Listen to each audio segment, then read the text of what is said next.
প্রিয় দেশবাসী, আপনাদের সামনে আজ উপস্থিত হয়েছি অত্যন্ত ব্যথিত হৃদয়ে। এই আনন্দের দিনে গভীর বেদনার সঙ্গে জানাচ্ছি, জুলাই অভ্যুত্থানের সম্মুখ যোদ্ধা, ইনকিলাব মঞ্চের মুখপাত্র শরীফ ওসমান হাদির উপর সম্প্রতি যে হামলার ঘটনা ঘটেছে, তা শুধু একজন ব্যক্তির উপর আঘাত নয়, এটি বাংলাদেশের অস্তিত্বের উপর আঘাত, আমাদের গণতান্ত্রিক পথ চলার উপরে আঘাত। শরীফ ওসমান হাদি বর্তমানে সংকটাপন্ন অবস্থায় চিকিৎসাধীন। তার চিকিৎসা ও নিরাপত্তা নিশ্চিত করতে সরকার প্রয়োজনীয় সব ব্যবস্থা গ্রহণ করেছে। ইতিমধ্যে উন্নত চিকিৎসার জন্য তাকে সিঙ্গাপুরে পাঠানো হয়েছে।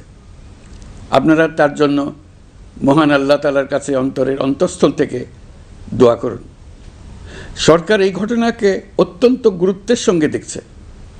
ঘটনার সঙ্গে জড়িতদের প্রাথমিকভাবে চিহ্নিত করা গেছে। আমি দেশবাসীকে আশ্বস্ত করতে চাই, যারা এই ষড়যন্ত্রে জড়িত তারা যেখানেই থাকুক না কেন, তাদের কাউকে ছাড় দেওয়া হবে না। আমি পরিষ্কারভাবে বলতে চাই, পরাজিত শক্তি ফ্যাসিস্ট টেররিস্টদের এই অপচেষ্টা সম্পূর্ণভাবে ব্যর্থ করে দেওয়া হবে। ভয় দেখিয়ে, সন্ত্রাস ঘটিয়ে বা রক্ত ঝরিয়ে এদেশের গণতান্ত্রিক অগ্রযাত্রাকেও থামাতে পারবে না।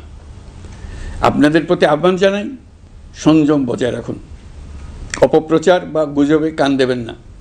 ফ্যাসিস্ট টেররিস্টরা যারা অস্থিরতা সৃষ্টি করতে চায়, আমরা অবশ্যই ঐক্যবদ্ধ হয়ে তাদের মোকাবেলা করব। তাদের ফাঁদে পা দেব না। পরাজিত ফ্যাসিস্ট শক্তি এদেশের পবিত্র মাটিতে আর কোনো দিন ফিরে আসবে না। প্রিয় দেশবাসী, আমাদের তরুণদের রক্ষা করুন, তাহলেই আমরা সবাই এবং আমাদের প্রিয় মাতৃভূমি রক্ষা পাবে। যারা দেশ ছেড়ে পালিয়ে গেছে তারা বুঝে গেছে, তরুণ যোদ্ধারা তাদের পুনরুত্থানের পক্ষে ভীষণ রকম বাধা। এই অস্ত্রহীন, ভীতিহীন, ব্যক্তিগত স্বার্থ সম্বন্ধে সম্পূর্ণ উদাসীন দৈনন্দিন এই চেহারার ছেলে মেয়েদের নিয়ে তাদের সাংঘাতিক ভীতি।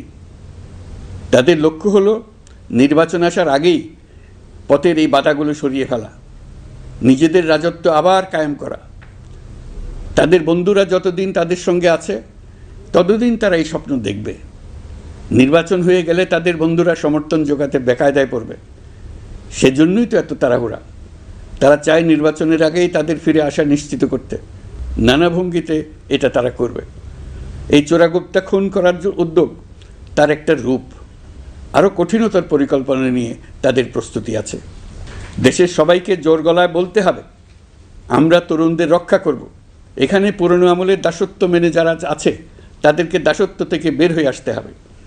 উৎসবমুখর শান্তিপূর্ণ নির্বাচন করে আমরা সবাই মিলে দেশের উপর আমাদের পরিপূর্ণ দখল প্রতিষ্ঠিত করব।